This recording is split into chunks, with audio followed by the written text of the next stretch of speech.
This question comes from Bill Murray, the actor, who's also a shareholder in Berkshire. He says this pandemic will graduate a new class of war veterans. Healthcare, food supply, deliveries, community services.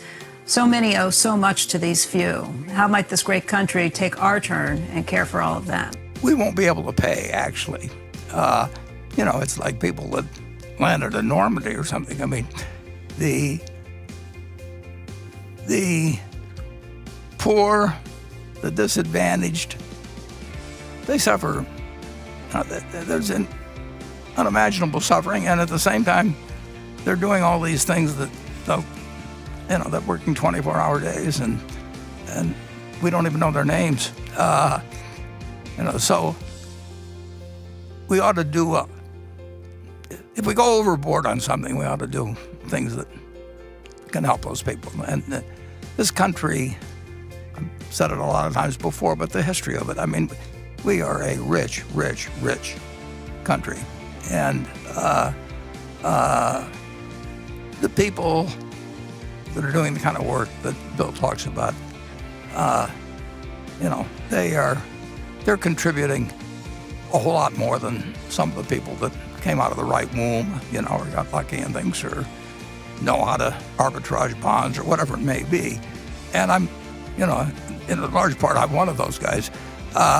So you really try to create a society that, under normal conditions, with more than $60,000 of GDP per capita, that anybody that worked 40 hours a week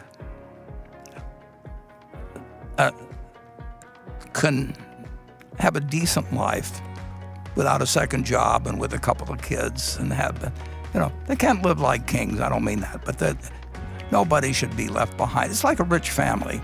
You find rich families, and if they have 5 heirs or 6 heirs, they try and pick maybe the most able one to run the business, but they don't forget about the kid that actually may be a better citizen in some ways even than the one that does the best at business, but it just doesn't happen to have market value skills. So I do not think that a very rich company ought to totally abide by what the market dishes out, in 18th century style or something of the sort. So I welcome ideas that go in that direction.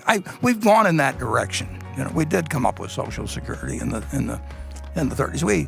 We've made some progress, but we ought to. I mean, we have become very, very, very rich as a country, and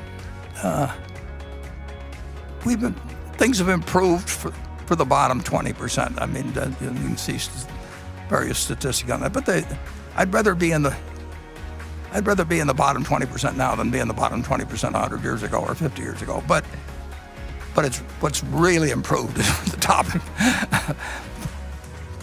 1%. And I hope we as a country move in a direction where people Bill's talking about get treated better, and it isn't going to hurt. It isn't going to hurt the country's growth, and it's overdue, but a lot of things are overdue. I will still say we're a better society than we were 100 years ago.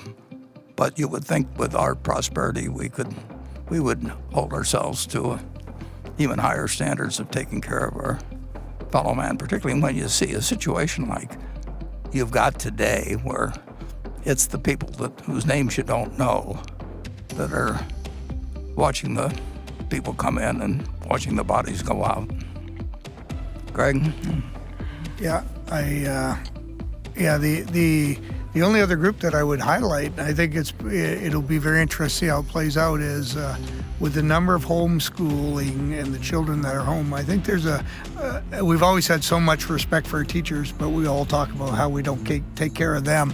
And it is remarkable to hear how many people comment that clearly we don't recognize, or I have a little 8-year-old Beckett at home, and plenty of challenges for mom, but all of a sudden you respect the institution, the school, the teachers, and everything around it. So and then when I think of our companies and the delivery employees we have, it's absolutely amazing what they're doing, and they're truly on the front line. That's where we have our challenges around keeping them health and safety, and then you go all the way to the rail.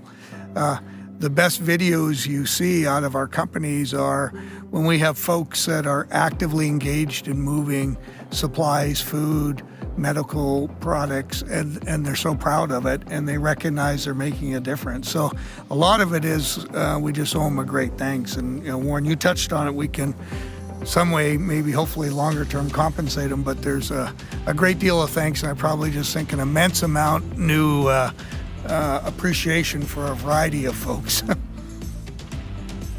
We're going the right direction all around the country, but it's been awfully slow.